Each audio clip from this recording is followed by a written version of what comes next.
a gente falou, né? 20 anos, 2 medalhas, já passou por várias coisas. A vida, né, da gente é assim, a vida bate, eu costumo dizer, né? A vida bate, a gente tem que ter força, recuperar, tem os altos, tem os baixos, mas é a vida da gente. E se fosse diferente, talvez não seria tão gostoso, né? É verdade. E para quem tem força para passar por tudo isso, só traz amadurecimento para gente, né? Com certeza. E pensando em tudo isso que você falou agora, na trajetória, a minha pergunta é, eu queria que você falasse um pouquinho sobre o seu caso de saúde mental, Uhum. né? Como foi, o que aconteceu? Fala um pouquinho pra gente o que do seu pedido de dispensa, né?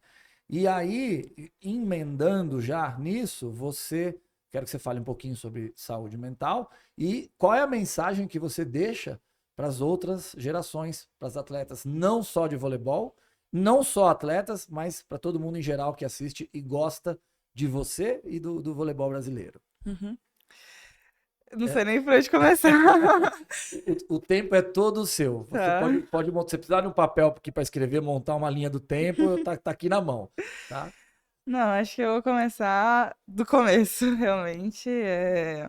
A gente já falou aqui o quão nova eu comecei no vôlei. Tô no vôlei desde o momento que, que eu nasci, na verdade, né? Sempre acompanhei muito minha mãe dentro de quadra e eu realmente comecei muito cedo, com 10 anos. Eu já tava no clube em São Caetano. E desde pequena eu sempre fui muito destaque, né? Nas categorias de base.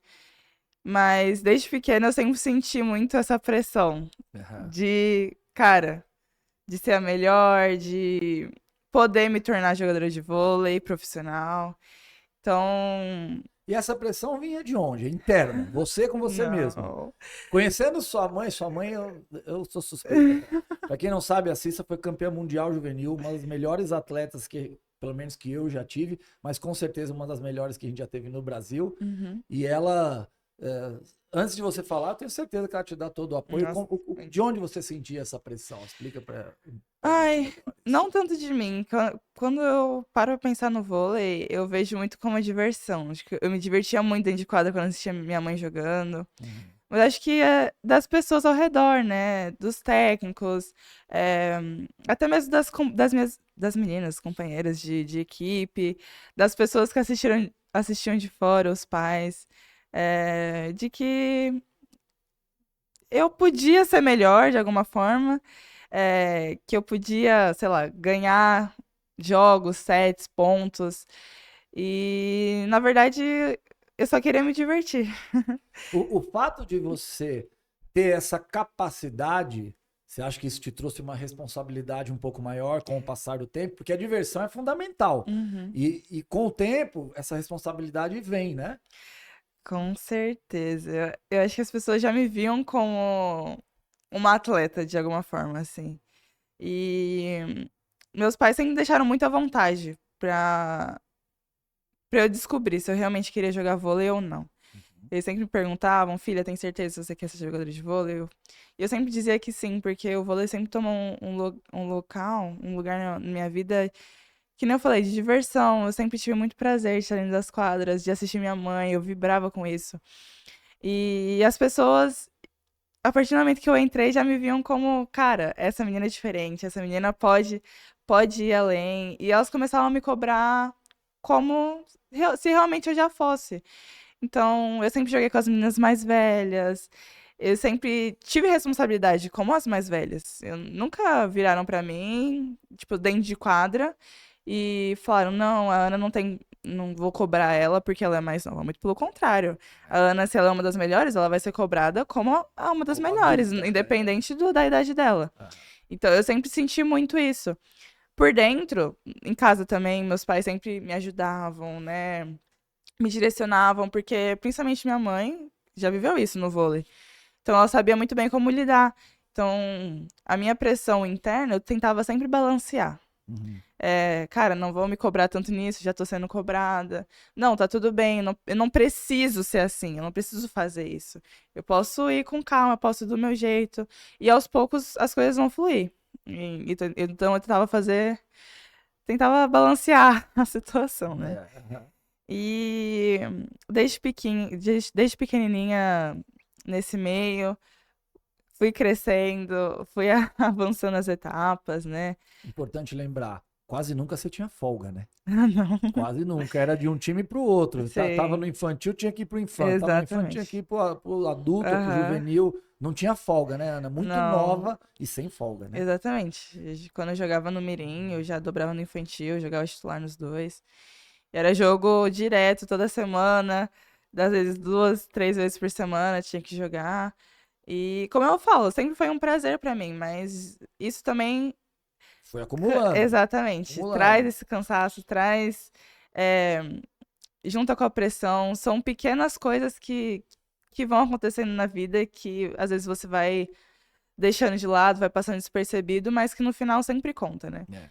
Então, 2018 foi o ano que eu tava no Mirim, dobrei no infantil, fui pra seleção de base sub-18 pela primeira vez, sul-americano. 2019 eu fui pro Pinheiros.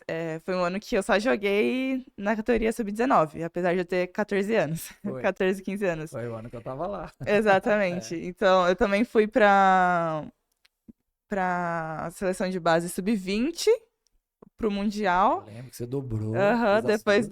depois voltei pro sub-18. Foi um ano muito cheio. E foi um ano muito bom, assim, pra mim. Eu acho que eu evolui muito, amadureci muito, mas também foi um ano muito difícil, mentalmente falando. Sim. Então, eu percebo, olhando pra trás da minha carreira, que desde que eu comecei, eu sempre tive essa pressão a mais, essa cobrança a mais, que não vinha de mim, não vinha dos meus pais, vinham dos fatores externos, né? Perfeito. Uhum. E, de certa forma, eu tentava lidar com isso, conseguia superar, conseguia performar, dar uma melhor, Uhum. ganhar, conquistar campeonatos, medalhas junto com os meus times, claro.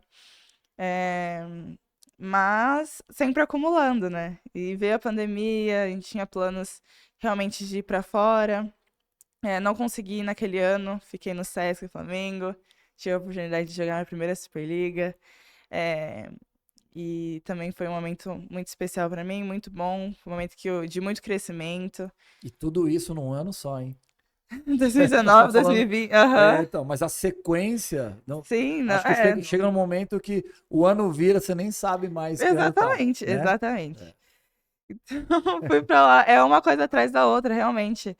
E Daí a quando mente chega. sempre a milhão, corpo trabalhando sempre, você sempre querendo dar o seu melhor, você sempre precisando dar o seu melhor, você sempre precisando evoluir, performar, amadurecer, amadurecer muito rápido, porque com 16 anos eu fui para um time adulto e, cara, não sou mais juvenil. A É. gente sabe que do juvenil pro adulto já é muita diferença. As meninas têm 20, 21 anos e vão pro adulto, jogam com as meninas, sei lá, de 30 e poucos Exato, anos. menina, 10 anos mais velha. Exatamente. E eu pulei dos 16 pro adulto já. Pois é. Então, a questão de amadurecimento, tive acolhimento das meninas, com certeza, mas é muito diferente. Com 16 anos, você tá na escola ainda, você tá É. estudando, aprendendo, é, entendendo, talvez começando um trabalho, se fosse uma vida comum, né? Naquele momento eu já estava no auge, talvez, da carreira de um atleta de alto rendimento. E eu tive que absorver isso tudo muito rápido. E amadurecer e aguentar a cobrança, que nem eu falei, em nenhum momento as pessoas tiraram a cobrança de mim por eu ser mais nova. Muito pelo Uhum, contrário, elas me uhum. cobravam por aquilo que elas sabiam que eu poderia dar. Sim. Então, sempre vivi isso, né? E aí vai aumentando aquele peso da responsabilidade, né? Exatamente. Tá.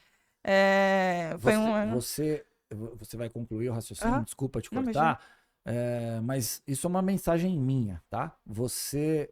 Eu tenho certeza de tudo isso, mas você só teve toda essa cobrança pela sua capacidade, né? Aham. Hoje a gente tá aqui, a gente conversou um pouquinho ali fora, mas eu olho pra você, aqui na minha cabeça várias vezes eu pensei, cadê aquela menina, né, que eu conheci? É muito legal ver a maturidade que você atingiu hoje, o nível de voleibol que você atingiu.